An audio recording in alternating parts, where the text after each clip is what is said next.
So meet Athena and Bo. Now Bo is the one in the yellow shirt. Athena, of course, is in brown. It's that time of the year where in Georgia we're doing a lot of fairs and there's a lot of livestock showing and a lot of livestock judging. And I want to introduce you to somebody that knows a few things about both of those, and that's Carol Knight. Hey, Carol, good to see you. Hey, good to see you too. I'll tell you what, it's so great to spend some time with you today. And one of the special things about what Miss Carol does is she's a 4-H extension specialist specifically in livestock. And one of the things I want to talk about today first is the difference between livestock showing and judging. We've seen both of them likely at a fair. What would you say is the difference between the two to start? Well, so livestock showing is where a youth has a livestock project, and that could be numerous species, cattle, beef cattle, dairy cattle, pigs, sheep or goats. Okay. So lots of different animals, farm animals out there. And so they come and exhibit their project. So they're looking for a critique on their project and are getting judged themselves on their showmanship skills and how good their animal is. And think about the life skills that are coming with that specifically. Oh, absolutely. Now the judging side? Yes.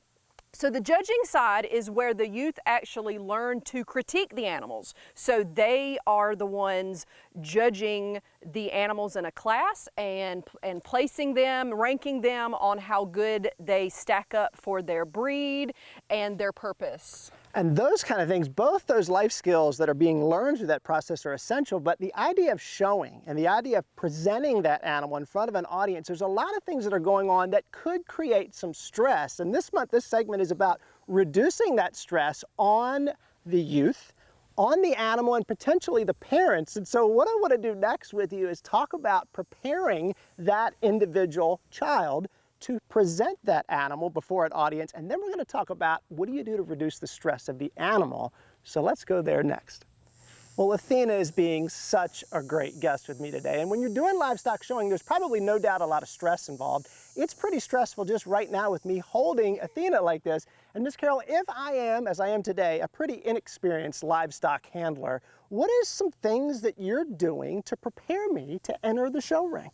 Absolutely. So much like any competition that you're preparing for, especially when you're working with a partner, right, practice at home is the most important thing. So making sure that you and your partner are very accustomed to each other and that the 4-H'er and the animal are both prepared for what's going to happen on show day. So it's a lot of time together developing that camaraderie and that trust with each other, so that when the 4-H'er asks them to do something, they're ready for that. Right. And so we encourage any new showman to watch a show that they're not participating in so they know what to expect.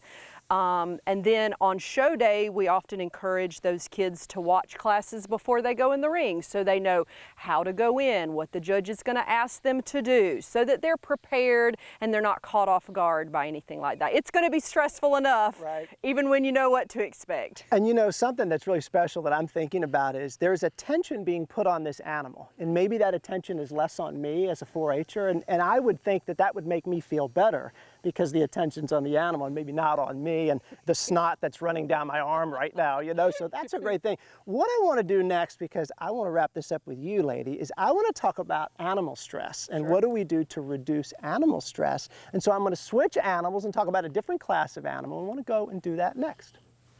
All right, Miss Carol, it's show day at the fair, and if you've been to a fair before at home, you know there's all kinds of sounds. The midway rides are rolling around, you got strollers coming by, people screaming and laughing at all kinds of sounds.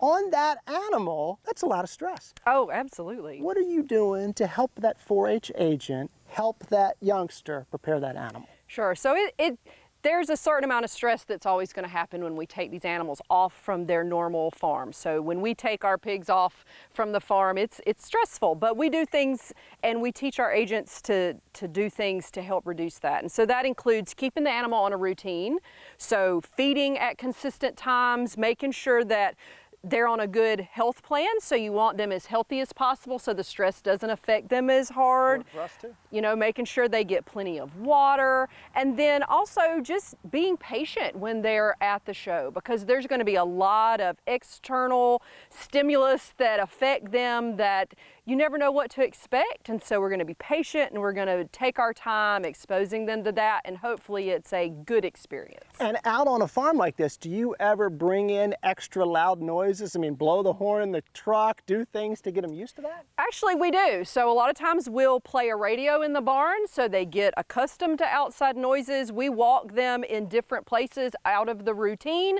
so that they get accustomed to doing new and different things. We will load them on and off the trailer just at home so they're accustomed to doing that too. So yeah, we try to expose them to as much as we can. You know, I love this. It's such a topic right now we talk about with rural stress, but I don't think we've spent enough time talking about stress on the animal. Everybody knows I'm a big animal nut, stress on the youngster and that whole process.